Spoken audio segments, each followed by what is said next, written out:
Olá, módulo 4, o tema é a conexão conosco nos cura. Primeiramente, o que a gente tem que começar, aquela limpeza que eu falei da lama que foi colocando na gente, é nos valorizarmos, né? E para a gente se valorizar, a gente tem que aprender a questionar o que foi imposto como correto. O que foi ensinado que só poderia ser daquela maneira.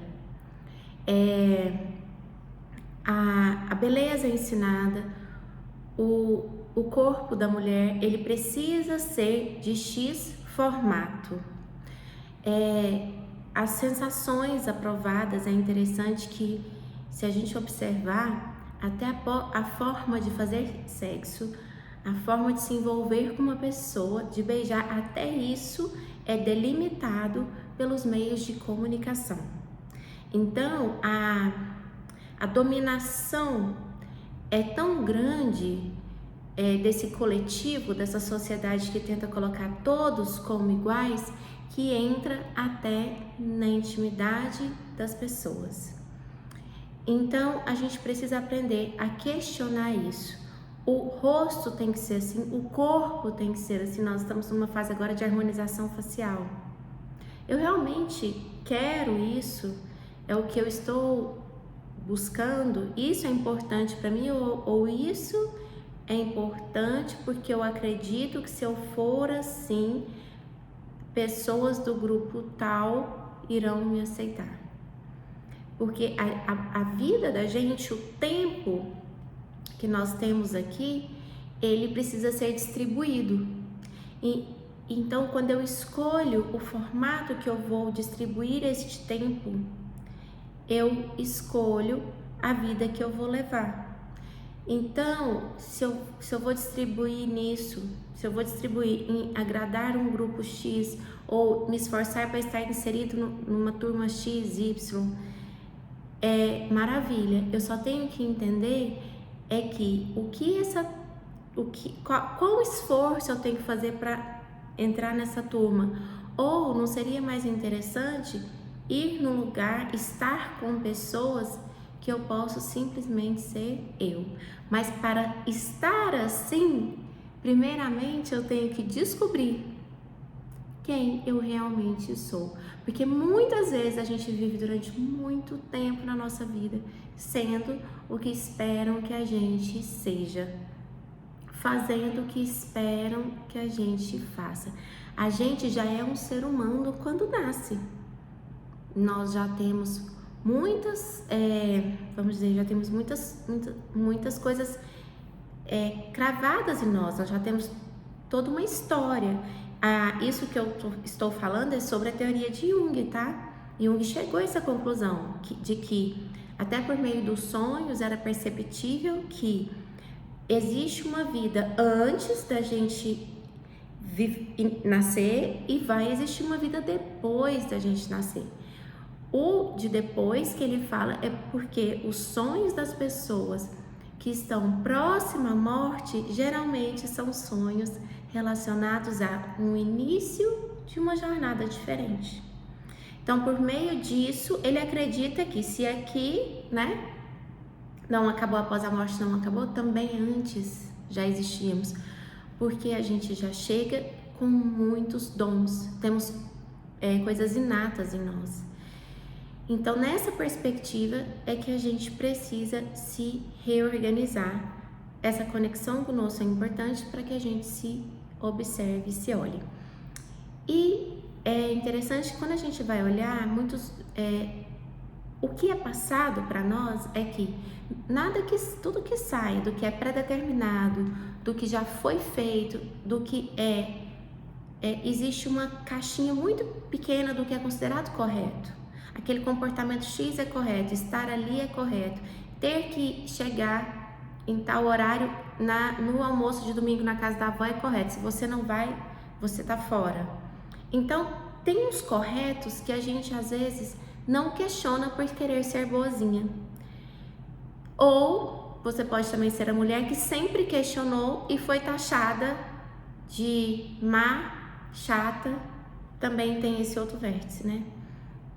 E é interessante que tanto a garota que aceita o vértice de boazinha, quanto a mulher que passa a ser a rebelde, a taxada de inadequada, nenhuma das duas estão vivendo o que veio para viver. Porque a boazinha aceitou tudo que foi imposto. E a rebelde não é que ela vive o que ela veio para viver. Ela é contra o sistema que colocaram para ela. Ela também não se muitas vezes está um pouco perdida. Muitas vezes também precisa de olhar para si para entender até que ponto ela está só negando o que foi imposto. Porque simplesmente fazer o contrário do que foi imposto não é fazer o que eu vim para fazer. Então, essas duas vertentes precisam ser observadas e cuidadosamente olhadas, e é sobre isso que nós vamos falar nesse módulo. Então, nesse quesito, o que a gente observa? Tem que aprender a se impor. Eu tenho que aprender quando uma pessoa fala do meu corpo, quando uma pessoa fala de qualquer coisa minha, eu tenho que aprender a olhar para essa pessoa e a me impor, a ser pontual com o que eu quero, com o que eu sou. E lembra lá no outro módulo que a gente falou que isso está diretamente relacionado ao fortalecimento do ânimos. Então, isso eu vou adquirindo na prática. Mas se eu estou acostumada com a pessoa falar do meu corpo e eu achar isso normal, eu vou me impor? Então é por isso que eu preciso estar atenta. Eu preciso o tempo todo estar alerta para o que está acontecendo lá fora. Gente, isso é tão importante, tão crucial. As pessoas falam dos corpos. O corpo feminino é algo que todo mundo se vê no direito de falar. Se a mulher teve filho e depois que teve emagreceu demais, as pessoas falam. Se ela teve e está demorando no quesito do outro para voltar ao corpo, as pessoas falam. E isso também a gente pode ver o quanto isso é prejudicial na nossa sociedade, que o corpo feminino ele não é respeitado. Ele tanto não é respeitado que ele é mais tocado. Quem aqui já foi em festa e foi tocada sem querer? Quantas vezes isso aconteceu? Ok, hoje em dia, na atualidade, uma vez já aconteceu até com o meu marido, no formato que ele achou ruim. Maravilha, mas isso geralmente acontece com o homem. E não que seja, geralmente acontece com mulher, perdão. E não que seja bom que aconteça com o homem. Não que o corpo masculino não precise ser respeitado. Não é isso. Todos os corpos precisam ser respeitados. Eu vi uma vez uma reportagem de agora uma mulher, né? Que é trans, então já foi homem, e ele fala que ela dava depoimentos que quando ela era homem, que ela andava com roupas masculinas e tudo mais, pouquíssimas pessoas tocaram no corpo dela. Mas depois que ela se transformou em mulher, o corpo dela era como se fosse algo público. As pessoas não respeitam. Então, essa imposição de falar do corpo é necessária porque essa imposição abre portas para coisas assim ainda mais ruins, tá? E a autenticidade como felicidade. O que a gente percebe? Então tá, eu tenho esse corpo, eu passo a olhar para esse corpo agora como um instrumento para viver esta vida. E eu estou em busca da minha autenticidade. Porque a hora que eu for viver o que eu vim para viver, a minha vida vai ser mais leve. Aí eu acho maravilhoso a gente ver esse tanto de coisa. Coloque metas que você consegue, não sei o que, não sei o que. E a questão é, quando não estamos em conexão conosco, qual meta que eu vou colocar? Eu vou colocar as metas para que essa ilusão do que eu acredito, que se eu cumprir eu vou ser aceita. Então as minhas metas, eu posso até alcançá-las, mas compreende que eu não vou ter satisfação quando eu chegar nelas? Então, eu faço as metas, não duvido que alcance, mas eu raramente terei satisfação durante um tempo, que seja. Eu posso até ter, mas não perdura a satisfação, porque não é uma meta da alma. não é uma meta da minha essência. É uma meta de uma ilusão de que se eu alcançar, eu serei aceita. E muitas vezes, gente, a ilusão está na nossa cabeça. Pode ser que às vezes a pessoa fale claramente, mas geralmente não, geralmente está na nossa cabeça, porque aí a gente alcança a meta ilusória de que aí eu teria tal coisa, eu seria aceita em tal lugar, e aí eu não sou, e aí tudo vai indo por água abaixo. E aonde vem a desilusão, a decepção, a depressão, o marasmo, porque você começa a se achar mal, ruim, uma pessoa que não alcança, uma pessoa que não é feliz. Porque isso tudo está envolvido diretamente. A falta de contato com o self, ela vai trazer a sensação de fadiga. Por quê? Eu tô sempre buscando agradar. Porque se eu não tô em contato com o self, eu tô em contato com o ego. O ego é totalmente ilusório, egoísta e vaidoso. Então, eu estou em contato diretamente com ele. Nossa, é ruim ter contato com o ego? De jeito nenhum, eu preciso do ego para viver aqui, para estar aqui com vocês falando. Mas se eu estiver somente com ele, ele me rouba do self, ele me rouba da minha divindade, ele me rouba da minha essência. Então, o grande equilíbrio da vida é o quê? A grande questão, né, é o equilíbrio entre ego e self, entre matéria e material. Como Jesus falou, meu reino não é deste mundo, esse é o self. Mas aí quando as pessoas não queriam pagar o imposto, ele fala, dai a César o que é de César, essa é a matéria. Então, você vive uma vida material com uma condição espiritual. E aí você mescla, você equilibra os seus desejos e anseios materiais com as suas necessidades espirituais. Porque se eu fico só na necessidade espiritual também, o que na alquimia a gente vai chamar de sublimático, eu fico só vagando, planejando, pensando, imaginando, e eu não concluo, porque eu só concluo na matéria.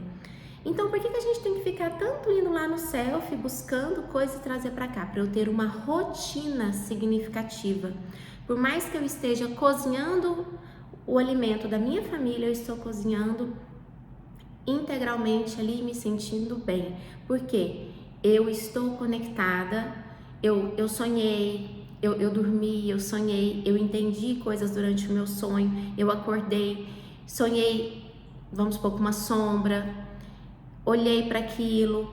Esse é todo o processo de individuação que vai acontecendo com o ser humano, que Jung chama de individuação, que é a gente ir se aprimorando ao longo do tempo.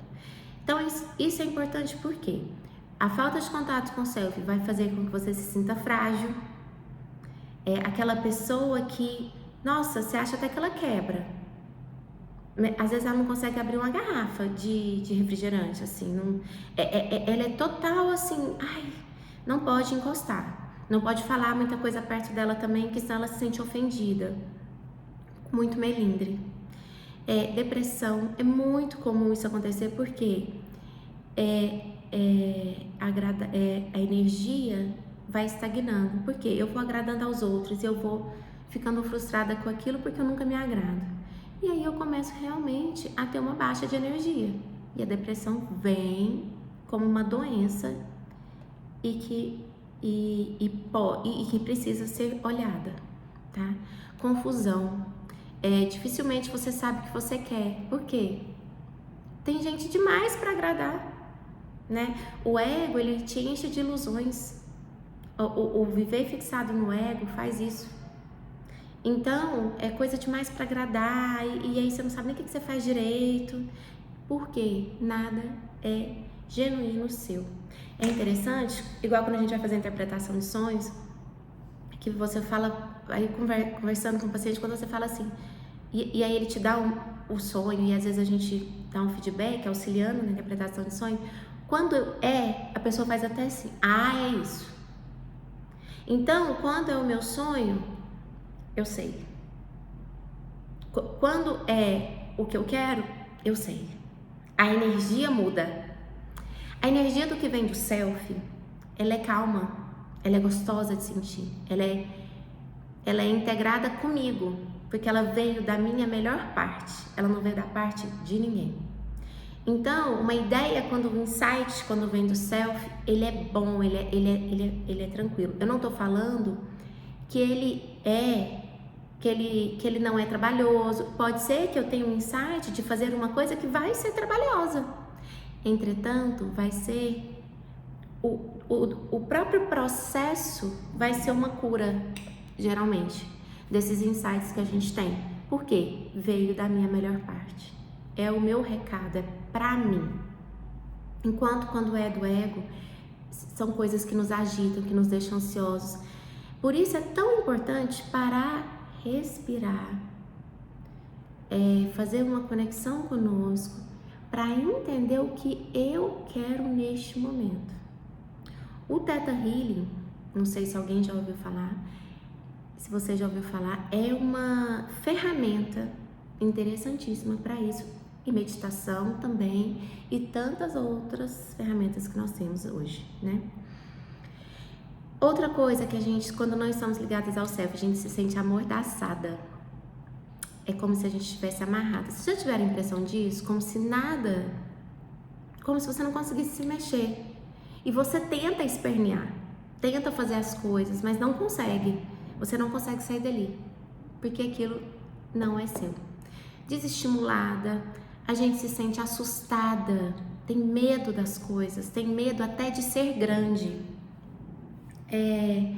Em muitas situações, mulheres têm medo do poder.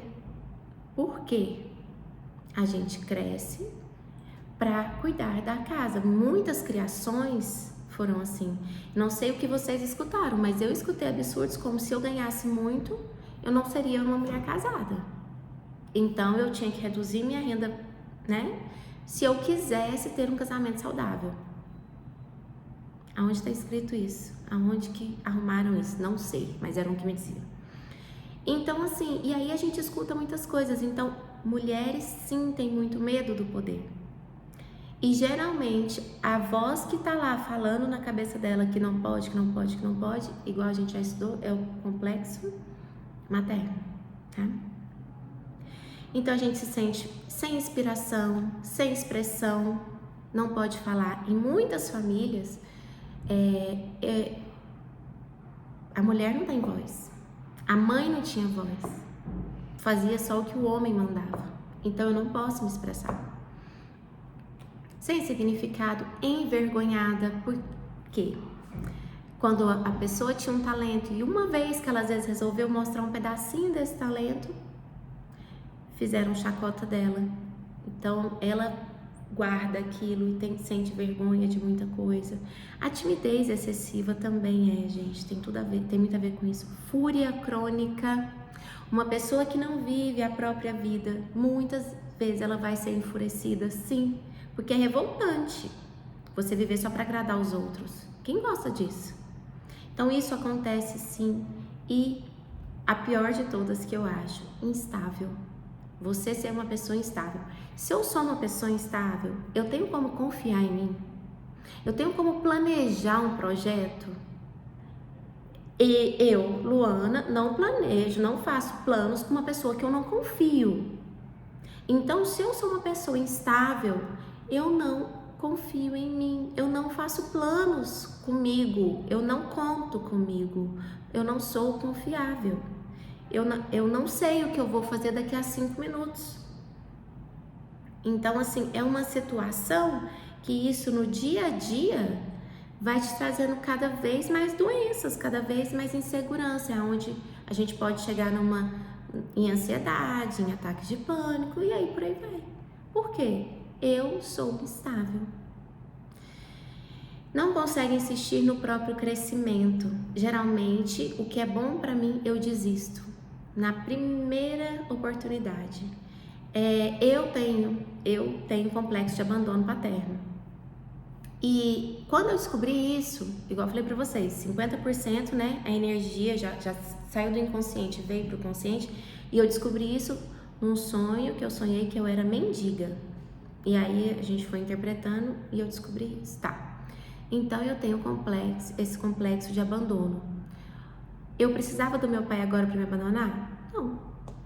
Eu mesma, durante muitos anos, abandonei o quê? Os meus filhos. E que filhos eram esses? Os meus projetos, os meus livros, os meus sonhos.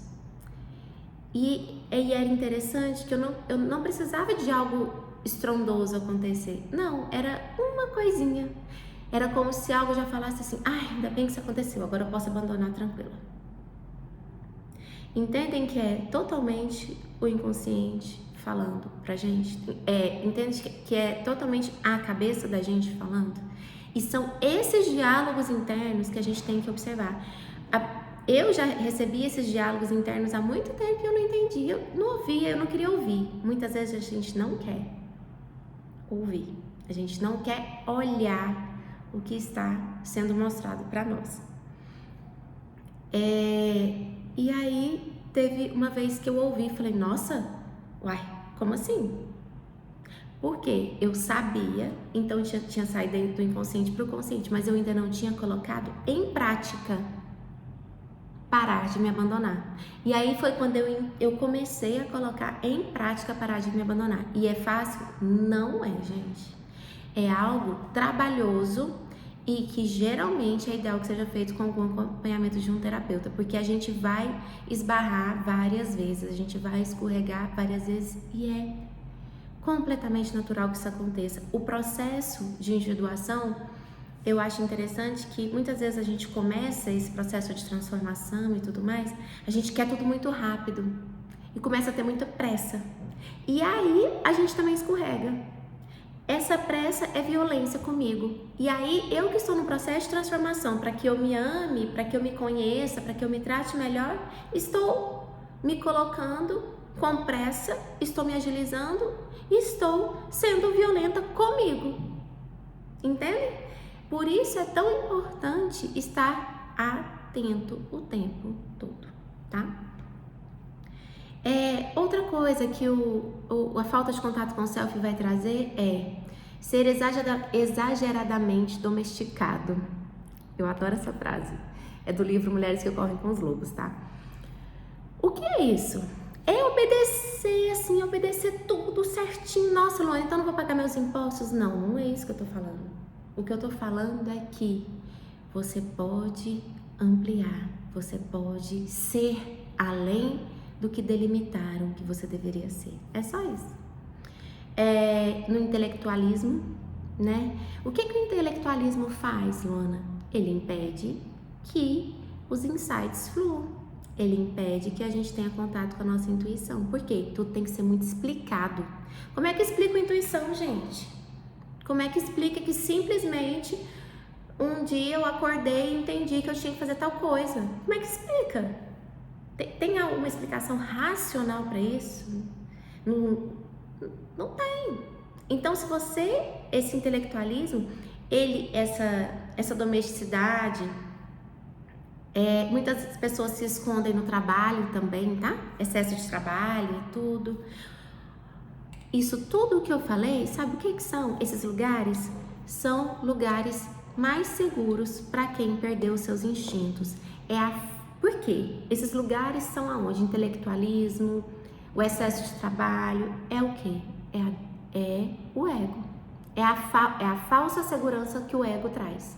Então, esses lugares eu fico como se fossem lugares seguros, porque eu me afastei da minha intuição. Então, eu tenho que me agarrar a qualquer situação de segurança. Entretanto, é uma falsa segurança. Não é uma... E é interessante que é tão uma falsa segurança, porque se vocês observarem, se alguém se viu nessa situação aqui, é uma segurança difícil de manter. Você perde noite de sono para manter essa segurança, porque ela é trabalhosa e ela não é real, né? Então, sem essa conexão, a gente exige demais, a gente exige de menos, a gente se cala quando não era hora de calar, quando tem uma pessoa falando do seu corpo e você aceita, enfim, ou criticando o seu trabalho, ou criticando os seus projetos, ou falando que você não é boa o suficiente, Ou você está falando e a pessoa começa, vem, te atravessa e fala.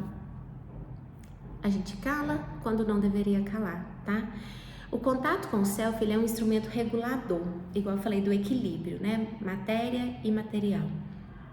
E ele é tão importante, gente, que o sonho, ele vem regular. O self, né? Os sonhos não vêm do self. Então, sonhos regulam a gente.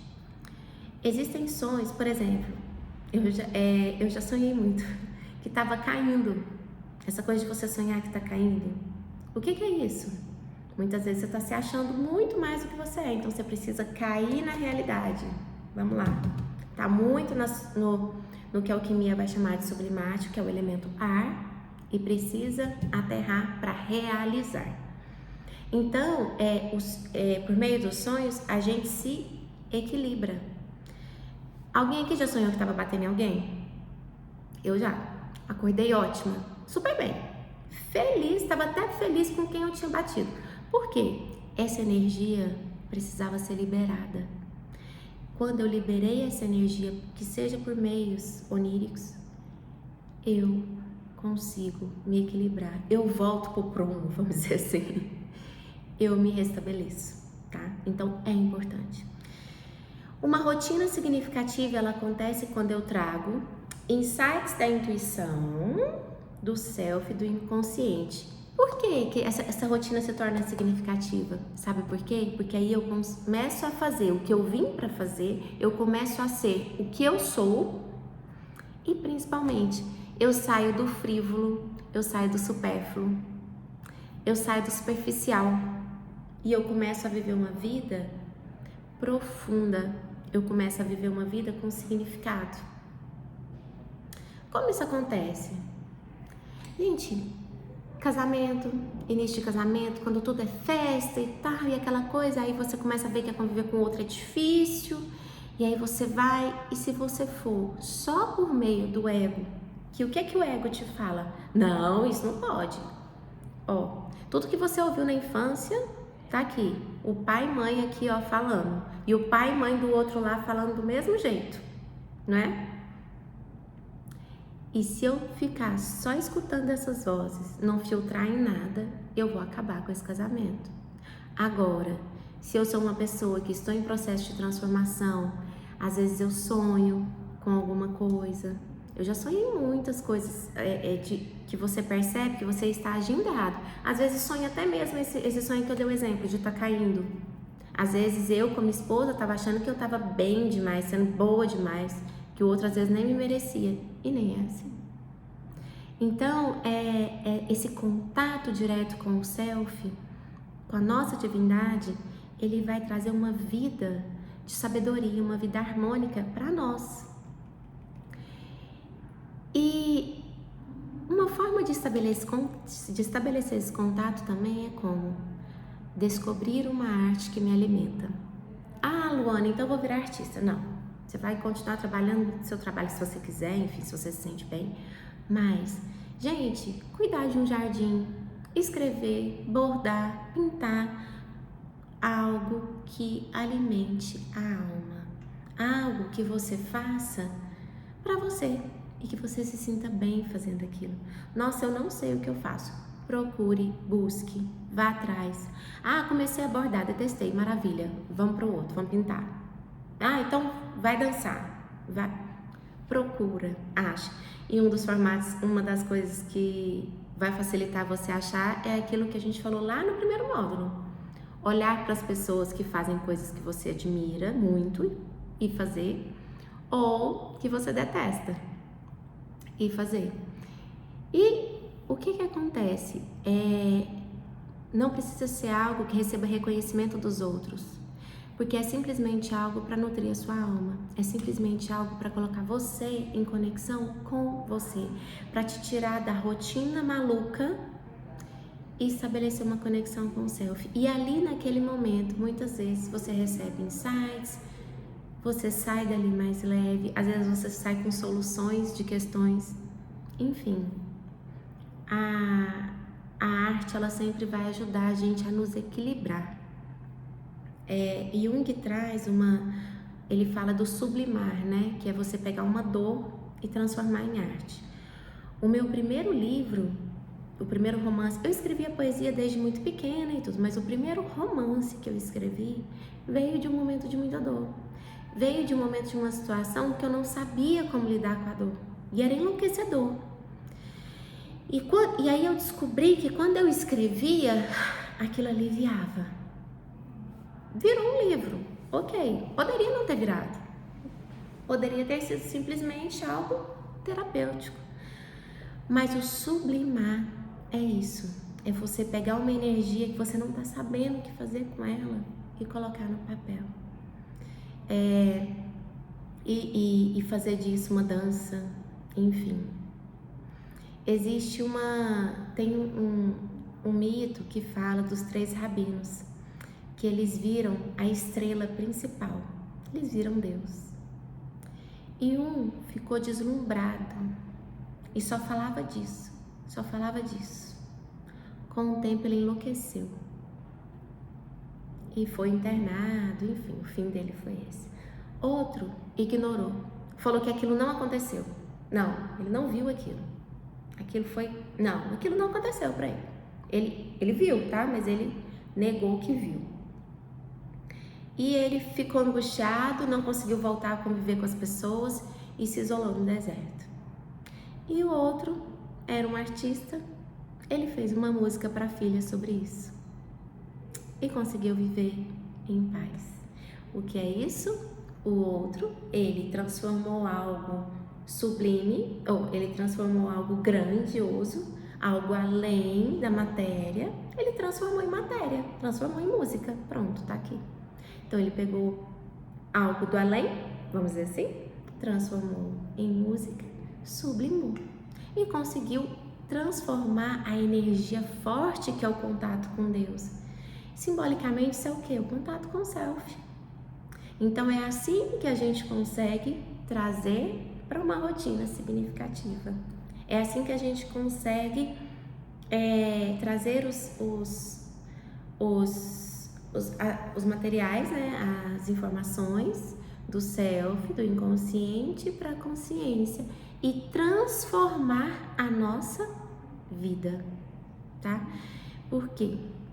Quando eu falo do frívolo, do supérfluo, gente, quanto mais você tem necessidade de prazeres fugazes, né, de compra de material, quanto mais tem compulsão alimentar, compulsão por compra, e aí existem inúmeras situações, quanto mais eu tenho isso, mais em desconexão comigo eu estou. Pode reparar, quando você está, às vezes, consumindo muito, para e olha, fala o que está faltando na minha vida. Pode estar faltando, gente, uns 30 minutos dessa arte que a gente comentou aqui. Isso, ó, alivia. E te alivia muito mais do que, às vezes, a compra ou, às vezes, a comida em excesso. Por quê? É interessante que o que vem de necessidade do ego, quando estamos em desequilíbrio, geralmente vai fazer mal pra gente. E o que vem de necessidade do self, geralmente vai fazer bem. À medida que a gente se transforma, é muito interessante isso. O conceito de sucesso, ele vai mudar. Existe o sucesso do ego e existe o sucesso do self. Eles são bem diferentes. No sucesso do ego, muitas vezes eu vou ter o sucesso material, tá? Mas ele vai custar a saúde, vai custar a saúde física, a saúde mental, a saúde espiritual. E o sucesso do self é exatamente isso. A saúde física, mental e espiritual. Então, esse tipo de sucesso, à medida que a gente se transforma, a gente vai migrando dele, tá? E o que é ideal, Luana? É errado eu querer ter sucesso material? Claro que não. Mas o ideal é o quê? Que a gente tenha os dois sucessos. O sucesso do ego, que é a saúde material, mais a saúde com a saúde mental, espiritual e emocional. E isso acontece quando eu me reequilibro, quando eu tenho esse acesso ao self. E Para acessar o self, né, eu preciso me interessar pelos pensamentos e sentimentos que me fortalecem. Eu preciso estar atenta a esses pensamentos e sentimentos. Por quê? Para eu entender quais são os fatores íntimos, quais são as conversas minha comigo mesma, né, as vozes que eu tenho que me atrapalham nesse processo. E quais são os fatores culturais que me debilitam nesse processo. Por isso eu preciso sempre observar. Então, quando eu estou comigo, eu tenho que observar os julgamentos que eu faço comigo. E quando eu estou com outras pessoas, quando eu estou vivendo em sociedade, eu tenho que entender também o que na cultura que eu estou inserida, o que no grupo que eu quero me inserir, ou que eu convivo, quero continuar convivendo, ou às vezes também escolho que não quero mais exatamente por isso, quais são os fatores culturais que atrapalham esse meu contato com o self, ou que muitas vezes condenam, tá? Muitas situações condenam esse contato. Por quê? Eu vou ficar uma pessoa mais que questiona, uma pessoa que não aceita mais tão facilmente as coisas. Pode ser que eu me torne uma pessoa um pouco intransigente no início. E isso às vezes não é aceito em todos os grupos, tá? E a primeira parte desse processo de individuação, integração com a sombra. Então, a primeira parte do processo de individuação que nós vamos ter é a integração com a sombra. A sombra são as características das mulheres que eu admiro e das que eu me irritam, que eu tenho raiva e tudo mais. Então, a hora que eu faço o exercício lá do primeiro módulo, eu já tiro isso, não é? Essa energia que agia fortemente eu já trago do inconsciente e já trago para o consciente e para de agir. Mas ainda tem a outra metade do caminho. Lembra que eu dei meu depoimento sobre o complexo de abandono? Por mais que a energia saiu do inconsciente e está na consciência, ela ainda precisa ser integrada. E aí eu vou integrar isso, mudando meu comportamento conforme as características que eu descobri, tá? Pode ser que eu precise de um auxílio de um terapeuta. Mas como que eu vou saber?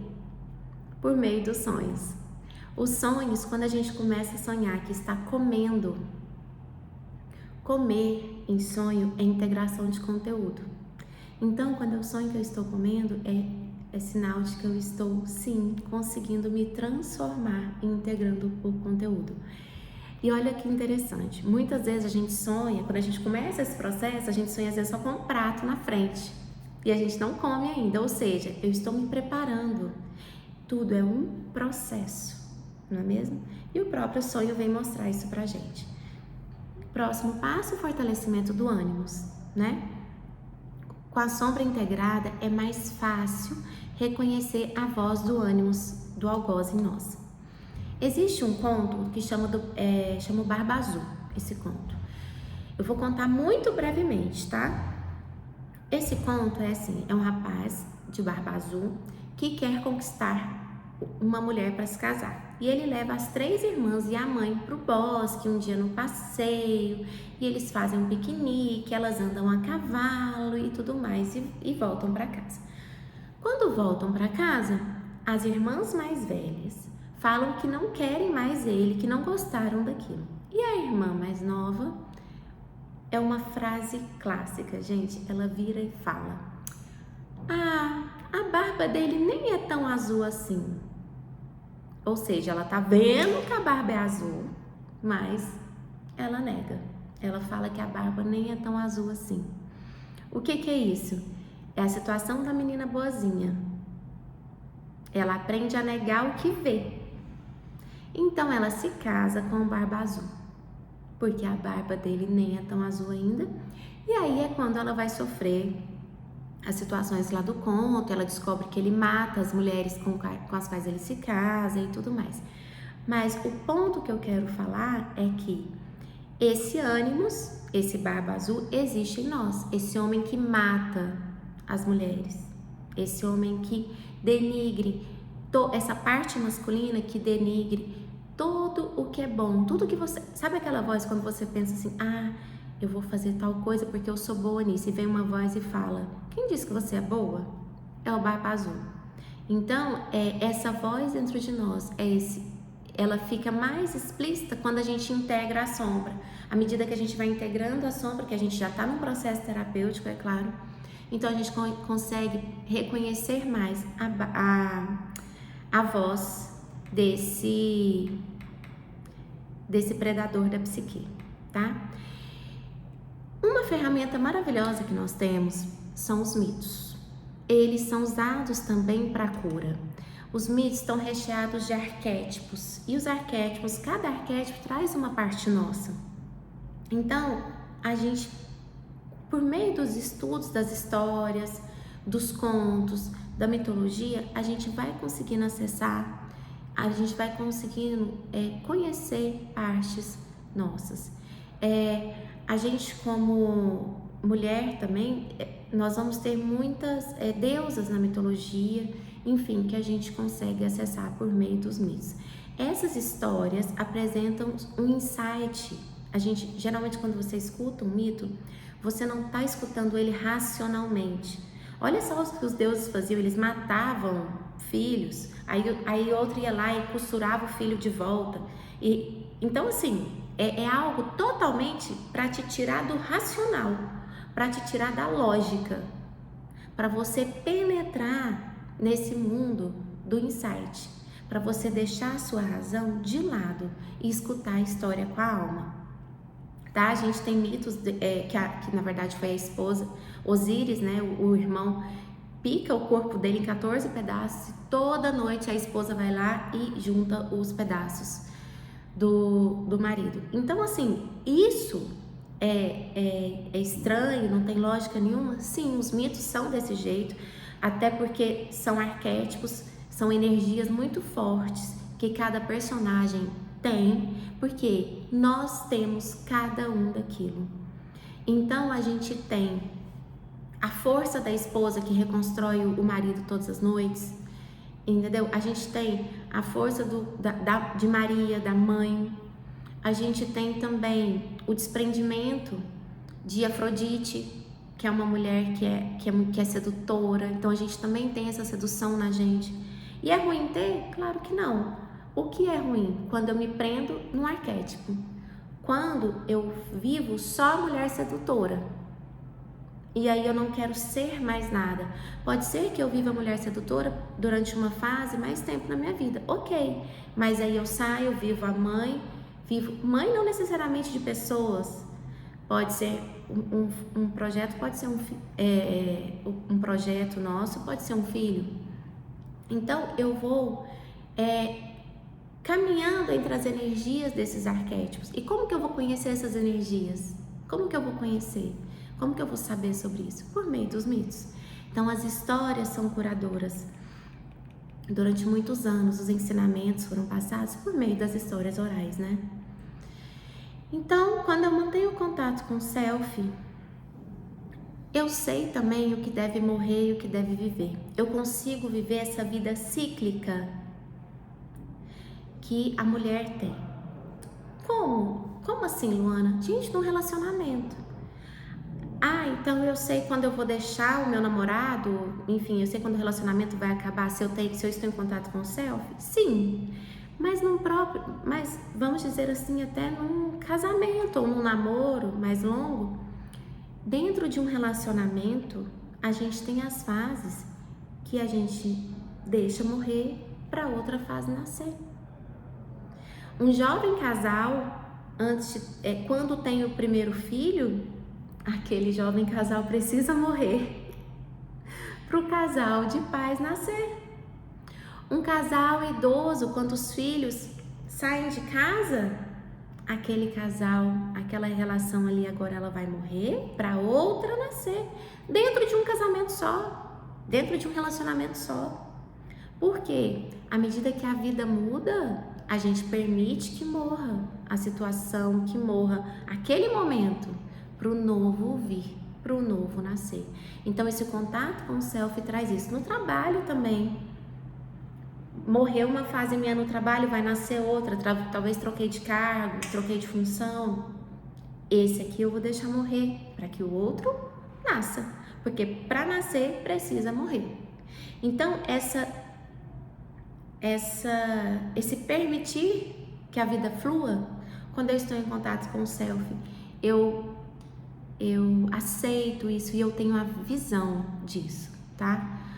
Quando o diálogo com o self é restaurado, a gente passa a acessar o espaço sagrado entre o mundo, o material e o imaterial. E a gente adquire sabedoria. Então, a gente começa a entender os momentos de morte, de vida, o momento de me impor, o momento de deixar passar também. Então, a gente consegue realmente navegar pelo rio da vida. A gente começa, a gente aprende a navegar. Tem uma pedra? Tem, vai continuar tendo pedras. Só que no lugar de me estraçalhar diante de uma pedra, agora eu consigo desviar. Ah, Luana, nunca mais vou me estraçalhar? Vai e vai várias vezes. E é assim. Numa pedra eu desvio, na outra eu fico desatenta e me estraçalho, na outra eu desvio, e assim eu vou aprendendo. Porque quando eu vivo em contato com o self, eu tenho consciência da pessoa que eu sou, de quem eu sou e o que eu vim para ser. E aí eu vivo uma vida integrada comigo. Muito obrigada, chegamos ao fim do 4º módulo.